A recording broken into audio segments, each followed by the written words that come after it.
दुष्काळ पडणार आहे का? शेतकऱ्याला सांगू इच्छितो की 2026 मध्ये सरासरी इतकाच पाऊस पडणार आहे. उदाहरण सांगायचं झालं तर तुम्हाला एक उदाहरण म्हणून सांगू शकतो की एक समजा आमचा परभणी जिल्हा आहे, तर आमच्या परभणी जिल्ह्यामध्ये दरवर्षी 650 ते 700 मिलीमीटर पाऊस पडतो. तर सरासरी तितकाच पडणार आहे.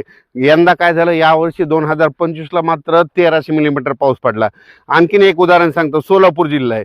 दरवर्षी सोलापूर जिल्ह्यामध्ये 350 ते 450 मिलीमीटर पाऊस पडतो, पण यावर्षी 800-900 मिलीमीटर पाऊस पडला.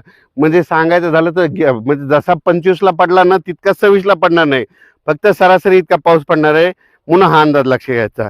म्हणजे दुष्काळ काय वगैरे पडणार नाही, मात्र जितका पाऊस कमी तितके मात्र पिकं जोरात येणार आहेत. म्हणून हा अंदाज लक्ष घ्यायचा. पुढच्या वर्षी देखील हरभऱ्याचं पीक खूप चांगलं येणार आहे, यावर्षी देखील खूप चांगलं येणार आहे.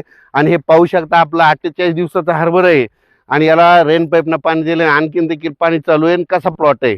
असं पीक यावं लागतं. म्हणजे जे निसर्गाच्या भरोशावर ना, त्या पिकाला आणण्याची माणसामध्ये धमक पाहिजे, तर तो खरा शेतकरी असो.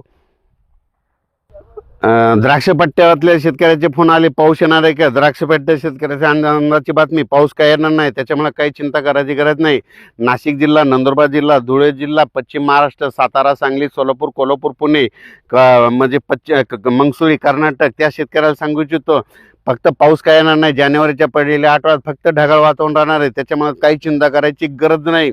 फक्त देशामध्ये सांगायचं झालं तर मला जानेवारी 2026च्या पहिल्या आठवड्यात मात्र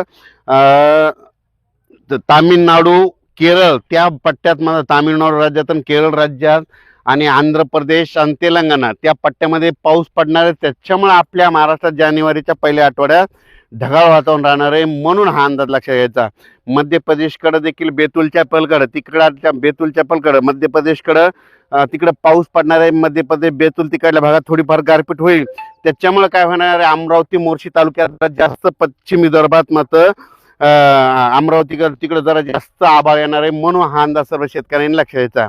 अचानक वातावरण बदल झाला तर लगेच एक अंदाज दिला जाईल. धन्यवाद.